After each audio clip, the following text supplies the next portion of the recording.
Okay. So, papagastan tayo.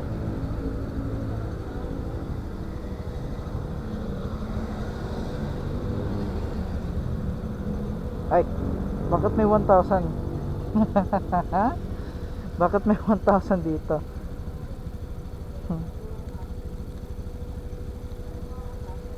So, nagtataka kayo bakit may 1,000 dito sa wallet ko.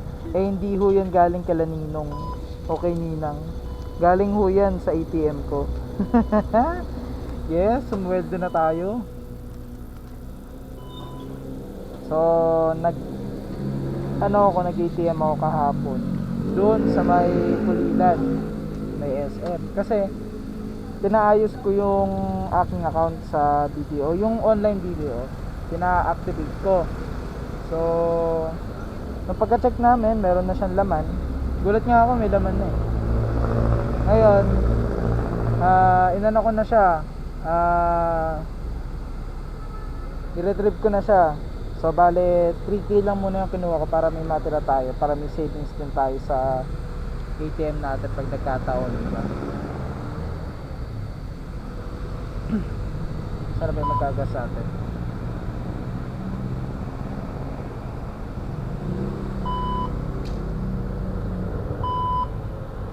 Unleaded 100. Unleaded 100.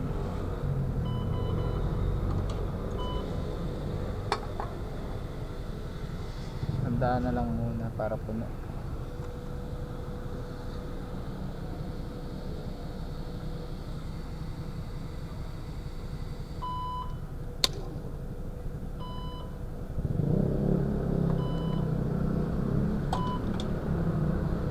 Thank you. Puno, diba?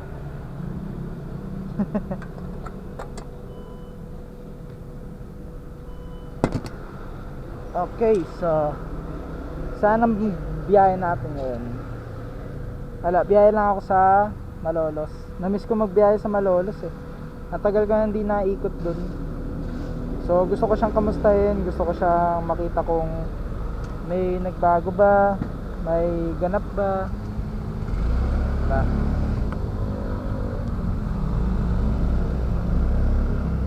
Tangna na ito mga driver nito eh.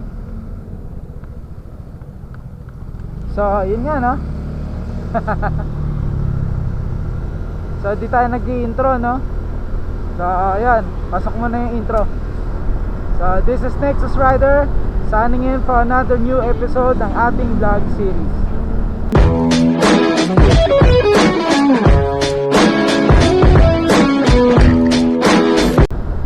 Yeah.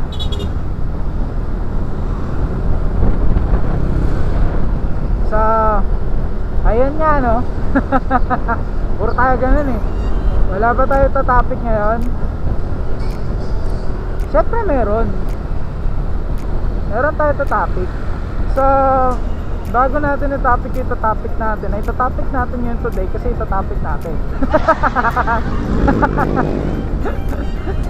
Gago lang eh no? Merry Christmas sa inyo lahat. So, di tayo nag-vlog kasi siyempre Christmas. So, spend time with family. So, ayun. Balita ko lang sa inyo na nag-resign na po ako sa Alphamart dahil sa personal reason. So, napapansin nyo, napapadalas na naman yung pagbablog ko, diba? Putang inang puta yan na So ayun nga, nag-resign po ako sa Alphamart. Wala pa ako ilang taon dun, wala pa ako ilang buwan, ilang weeks pa nga lang tinagal ko ron eh. Dahil kasi may personal na rason po ako kung ba't po ako nag-resign.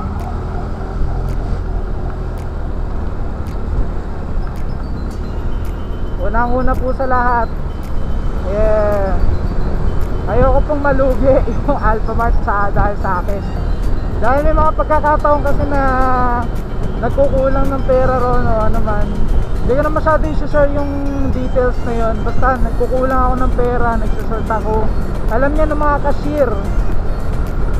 Yan yung alam na ng mga cashier yan. Yung ibig ko sabihin na nasa-short yung dahilan. Pangalawa, medyo hindi ako compatible sa iba't ibang aktibidad doon. Though yung sa physical ko naman okay lang eh. Kumaga parang yung katawan ko okay eh. Diba? Yung katawan ko okay, pero diba? Minsan parang may mga bagay-bagay din ako hindi agad-agad na-adapt. And part naman yun ng process. Pero syempre medyo mahirap pa rin kasi magmarunong. Mahirap pa rin pilitin yung sarili mo sa bagay na ayaw mo. So ayun, papasalamat naman ako sa mga nakasama ko ron, kila Sir Jerome, kila Ma'am Ja, na nagturo din naman sa akin ng mga bagay-bagay na dapat ko matutunan. Kaya ayan, work experience. Sinubukan ko lang naman din. So masasabi ko naman na hindi baliwala yung paglalakad ko ng mga requirements ko. So magagamit ko pa rin naman yun in some point. Pero alam ko may mga may mga expiration dates. So sa susunod na mag-apply ulit ako, alam ko naman na yung gagawin. Alam ko na yung lalakarin ko. Sakali man, kailangan ulit ng ganun, di ba? Pero sa ngayon, nakahanap na po ako ng kapalit, which is yung sa encoding. Kaya I'm grateful na rin, nakahanap agad ako ng kapalit. Total, naghanap rin naman sila ng kapalit ko eh. Maghanap din ako ng kapalit. Ganti yan pala to. Dahil kidding aside, joke lang. Joke lang. Ano yun, kumbaga parang naghanap lang sila ng kapalit ko. Kasi nga, mawawala ako, diba? So kailangan nila ng kapalit. Buti nga pinayagan na ako eh. Dapat nga January 6 taon tapos ko eh. Pero pinayagan nila akong tapusin hanggang 20. So nag-resign po ako mga bandang 18 or 19. Ay hindi, nag-resign ako mga bandang 15 or 16. Yun pala, 15 to 16 po ako nag-resign. Nagpasa po ako na resignation letter. Tapos ayun na, nayagan na ako. No choice sila eh. Nasa sa akin kasi yun eh. Wala rin naman sila magagawa, diba? So it's a good thing nagkaroon ako ng experience sa mga ganun. Though binibisita ko pa rin naman eh. Doon sa Cagayan, sa kung saan ako nag-training, sila Ma'am Fritz, binibisita ko pa. Kasi yan, sila Ma'am, sila Sir. Pagka manggagaling ako ng Balagtas, dadaan ako na sila ron. Total pabalagtas, galing din naman ako Balagtas, madadaanan ko rin naman yun pagka naglooban ako, pagka nagpanghinay ako. Kaya ibisitahin ko sila, dadaan ko sila, diba?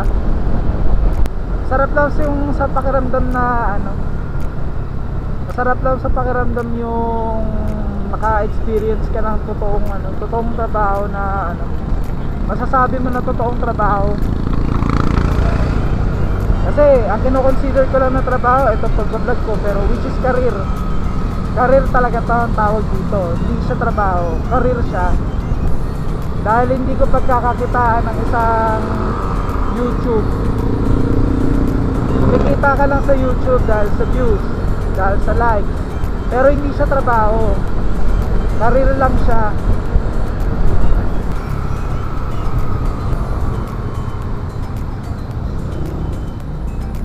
Akala ko namatay yung camera. Gawa na kaya yung daan?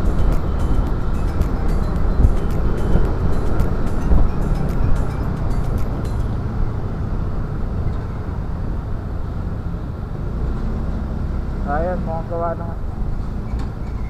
Oo, di pa. Oo, gawa na.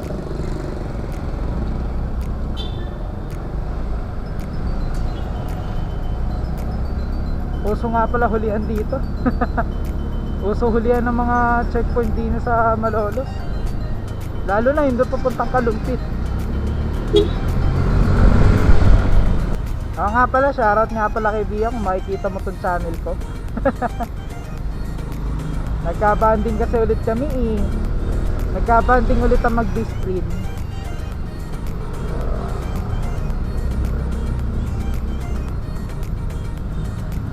So ayun, shoutout sa'yo. Saka sa kapatid mo, saka sa kuya mo, saka sa nanay mo, saka sa pamilya mo. Shoutout. Kaya na yun.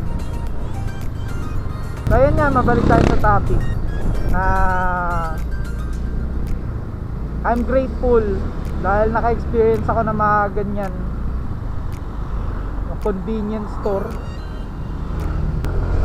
Hindi ko alam kung dodoblein ko ba yung vlog ko or gagawa ko ng isahan na lang, sasamahin ko na. Kasi gusto ko talaga ikwento sa inyo to eh.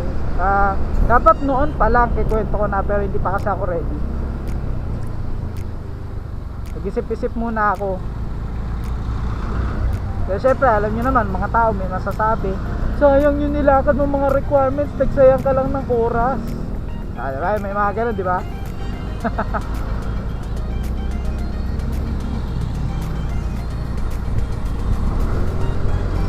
Well, sinampal ko lang naman ang sarili ko, left and right. Kasi syempre, why would I even bothered na pakinggan yung mga sinasabi ng mga tao? Eh kung sa sarili ko naman, eh desisyon ko yun. Lalo na valid ang reason ko, diba? So far, wala naman nagbago rito sa Malolos. Ganun pa rin. Nagkaroon lang ng mga decoration, pero ganun pa rin siya. Makakapasok ba? Putangin, hindi pala makakapasok tayo. Pala makakapasok. Sige, huwag na. So ayan lang, Rudies. Gagawa na lang ako ng iwalay na vlog. After neto, mag-vlog ulit ako ng isa pa. So ayan lang, Rudies. Pagka may mga valid reason kayo at hindi nyo naman kailangan pilitin na magtrabaho eh. Hindi nyo kailangan pilitin sa sarili nyo. Pagka nasa kondisyon na kayo at kaya nyo, go. Pero pagka hindi, huwag nyo pilitin sa sarili nyo. Kaya rin kasi mahirapan yun. Kaya na tumulong sa sarili nyo na. So yan lang naman, Rudy. That's about it. You know the drill. We use the road. Oh my God. We rule the road. Nexus Rider, signing off.